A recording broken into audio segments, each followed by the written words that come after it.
They say you can tell a craftsman by his hands, but they never mention what happens when the hands refuse to stop creating. I am Edwin Harrow, a doll maker by trade and a man once known for bringing beauty to life through porcelain and silk. What I am about to tell you isn't fiction, nor some creative embellishment from an overactive imagination. It happened to me. Every whisper, every scrape of wood, every hollow-eyed stare from a face I carved with my own trembling hands, real. If you are watching this, I suppose part of me wants someone to understand why I did what I did, and why I'll never touch clay or porcelain again. The shop had been my family's legacy for 3 generations. Harrow's Dolls and Curiosities, nestled at the edge of a fog-choked street in northern Yorkshire.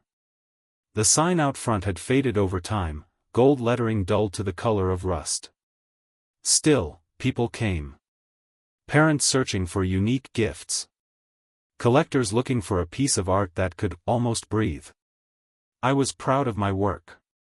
Every doll was hand-painted, meticulously detailed, and each one, though I didn't tell my customers this, had a heart. Not a beating one, of course. But I believed every creation deserved a soul. That belief was my undoing. It began one October evening, when the sky outside bruised into shades of violet and black. The air carried the scent of damp earth, and the sound of rain tapping against the glass was like tiny fingers drumming on my window. I was working late, as usual, crafting a commission for a wealthy woman who wanted a doll resembling her late daughter. Her name was Margaret Devlin, and when she entered my shop 2 weeks prior, she carried a photograph clutched to her chest like a holy relic. She had eyes the color of green glass, she told me, her voice quivering. If you can capture that, Mr. Harrow, I'll pay anything. The photograph was old, frayed at the edges. The little girl's expression haunted me from the moment I saw it. She wasn't smiling. Her gaze followed me, even as I slipped the photo into my pocket. That night, I finished sculpting her porcelain face. As I painted the final strokes, a drop of paint landed where it shouldn't have, right across the left eye. I wiped it off, muttering to myself. But as I did, I felt something wet. Not the usual dampness of paint. Sticky. Warm. Blood. A small streak of blood where there shouldn't have been any. I froze. Looked at my finger. It was clean. Looked back at the doll. Perfect. Porcelain white. Her lips slightly parted as though she were about to whisper something. I laughed nervously. Sleep deprivation, I thought. Just fatigue and imagination playing tricks again. But then it came. Edwin. My name. Spoken in a child's voice. A whisper that came from nowhere, and yet from everywhere. The paintbrush dropped from my hand, clattering against the wooden floor. The room felt smaller, the air thicker. My heartbeat thundered in my ears. I scanned the shelves. Dozens of dolls stared back at me. Unblinking, their glassy eyes reflecting the dim light of the oil lamp. Who's there? I called out, my voice trembling. Nothing. Just the sound of rain. I told myself it was a trick of the wind, maybe the floorboards creaking. But then I saw it, her eyes. The new doll. Green as polished jade. They moved. Slowly. Deliberately. Tracking my every motion. Impossible, I whispered. You're not alive. The flame in the lamp flickered and died. Darkness swallowed the room whole. I stumbled backward, knocking over a shelf of wooden limbs and porcelain heads. They shattered around me, echoing like brittle bones.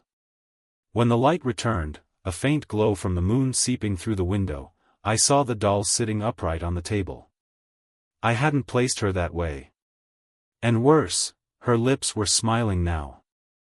I didn't sleep that night. I couldn't. Every time I blinked, I saw those green eyes. I tried to tell myself it was exhaustion, grief, maybe even madness creeping in. But the next morning, when I returned to the workshop, I found something that shattered any rational explanation. On the workbench, beside the doll, lay a small note written in childish handwriting. It read, "Thank you for bringing me back, Daddy." My heart stopped. I had never had children. That was the night I realized that some things aren't meant to be crafted by human hands. And that whatever spirit I had invited into my creation, wasn't human either. When I woke that morning, I was still in my chair, my back aching, my hands trembling. The note was gone. For a moment, I thought it had all been a dream, the whisper, the moving eyes, the child's handwriting, but the doll was still there. Still smiling. Still watching. I locked her in a glass cabinet and decided to take a walk to clear my head. The fog outside had grown thick, swallowing the street whole. Every sound seemed muffled, the clip of my boots, the distant ringing of the church bell. The world felt muted, as if I were walking inside a painting that refused to move. When I returned, something was different. The air inside my workshop was warmer, heavier. The smell of sawdust and varnish was replaced by something sour, like soil after rain mixed with decay. And then I saw it. The cabinet door was open. The doll was gone. I searched every shelf, every box, every drawer. Nothing. I even went down to the cellar, where I stored old molds and broken prototypes.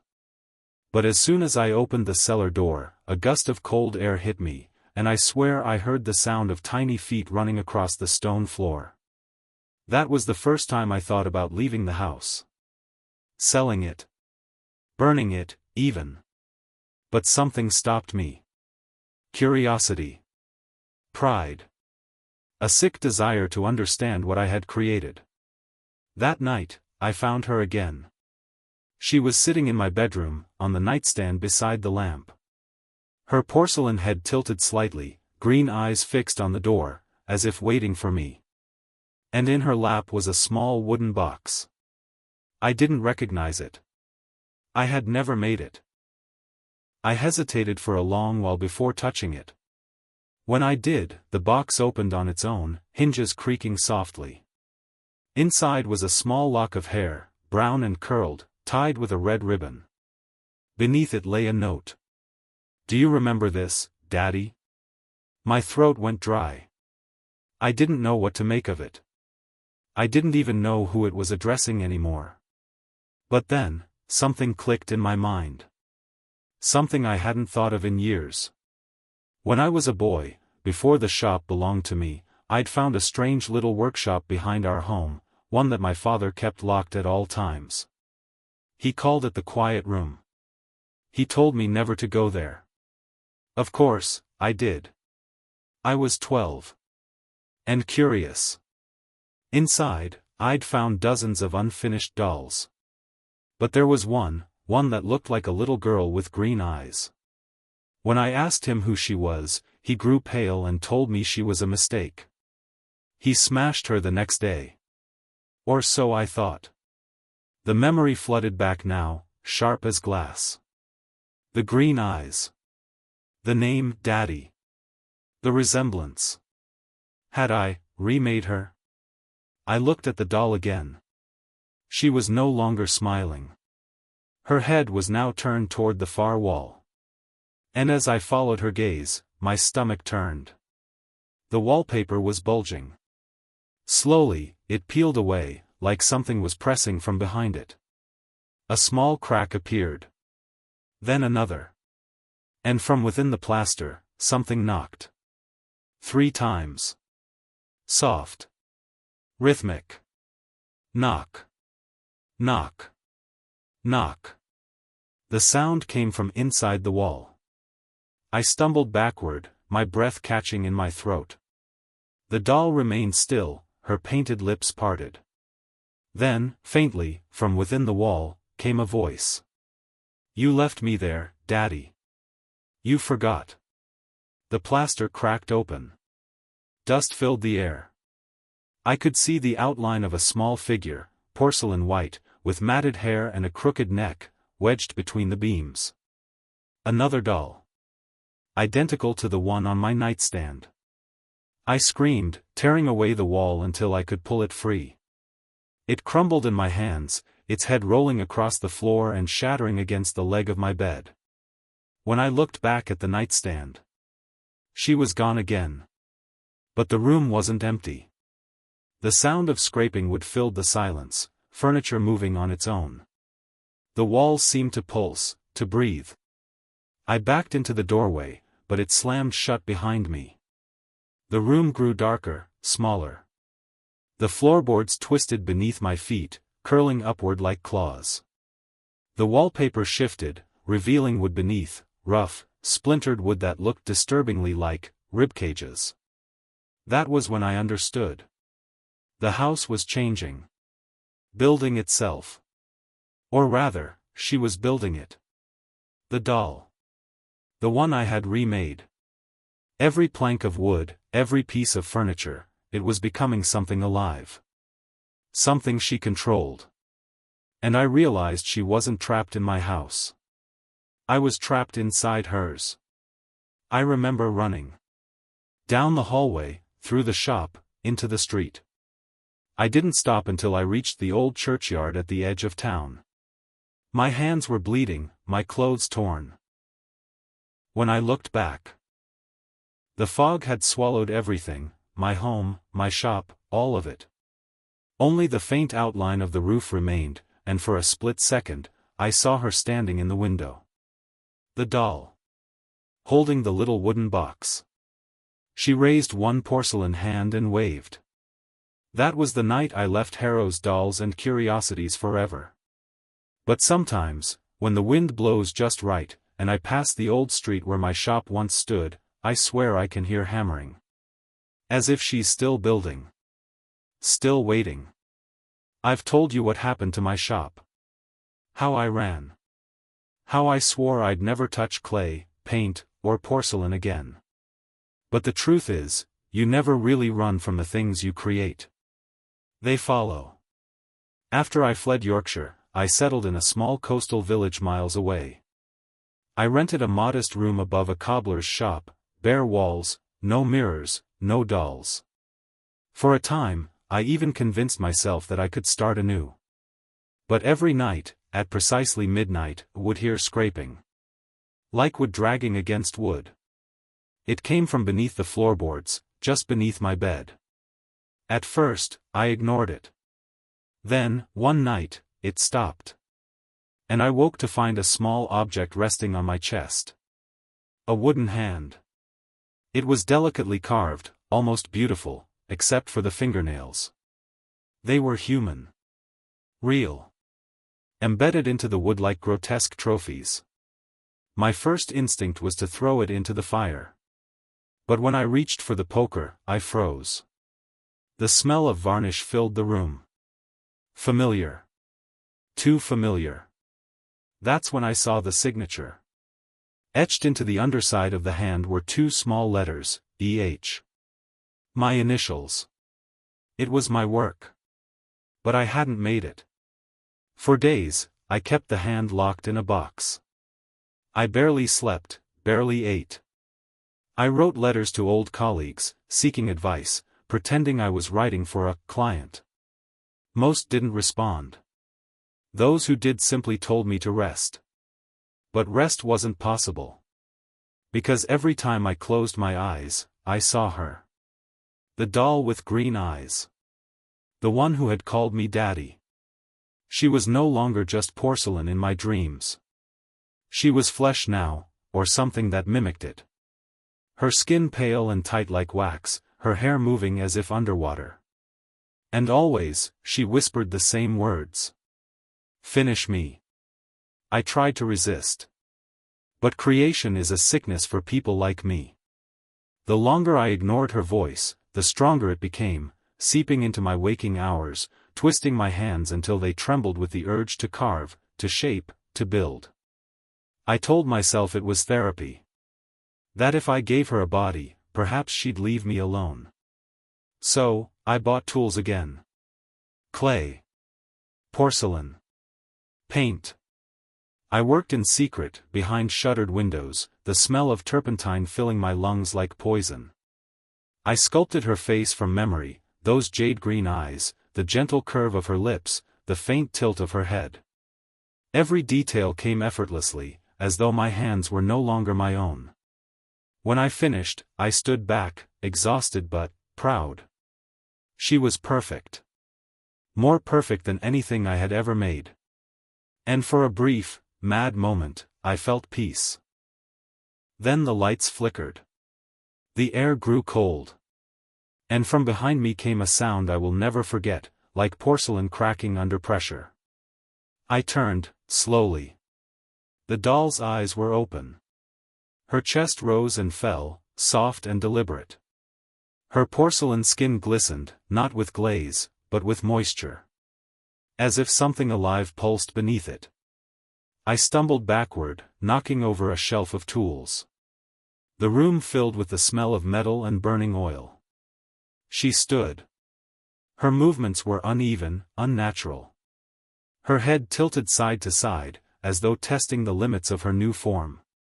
When she spoke, her voice was not that of a child anymore. It was layered, many voices overlapping. My father's. Mine. Hers. You built me from pieces, Edwin, but I was never yours to begin with. My heart thundered. I tried to reach for the door, but it slammed shut. Nails protruded from the wood, sealing it shut. The walls rippled like flesh.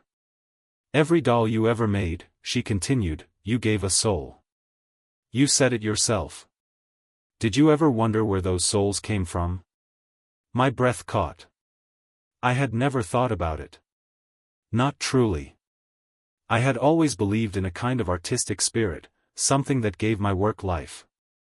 But in that moment, I realized what I had done. Every doll I made, every commission, every face that looked too real. They weren't inspired. They were taken. Pieces of people. Fragments of memory, spirit, grief, woven into porcelain. She stepped closer. Her glassy eyes shimmered with tears that weren't tears at all, but streaks of paint running down like blood. You built me from all of them, she said softly. And now, I'll finish what you started. She reached for me. Her hand was cold and rigid, but when her fingers touched my skin, it burned. The sensation spread through me, turning my flesh stiff, my veins freezing over. I couldn't move. Couldn't breathe. I looked down and saw my reflection in her eyes, and what I saw wasn't me. It was porcelain. The world around me began to blur. My joints ached, my skin hardened, cracking like dry clay. I tried to scream, but no sound came. And then, darkness. When I woke, I wasn't in my workshop anymore. I was behind glass. My body stiff, my eyes wide open, forever staring. And across from me, in the reflection of the display case, I saw her. She was arranging dolls, my dolls, on the shelves of what looked like a new shop. A sign above the door read, Harrow and Daughter, Dolls and Curiosities. And there she was. Smiling. Alive. Running her father's legacy. As for me? I can't move. I can't speak.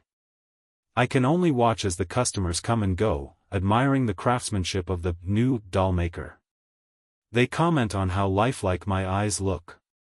How they seem to follow them. They're right. Because I am watching.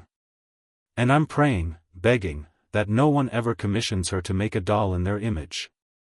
Because if they do, she'll take them, too.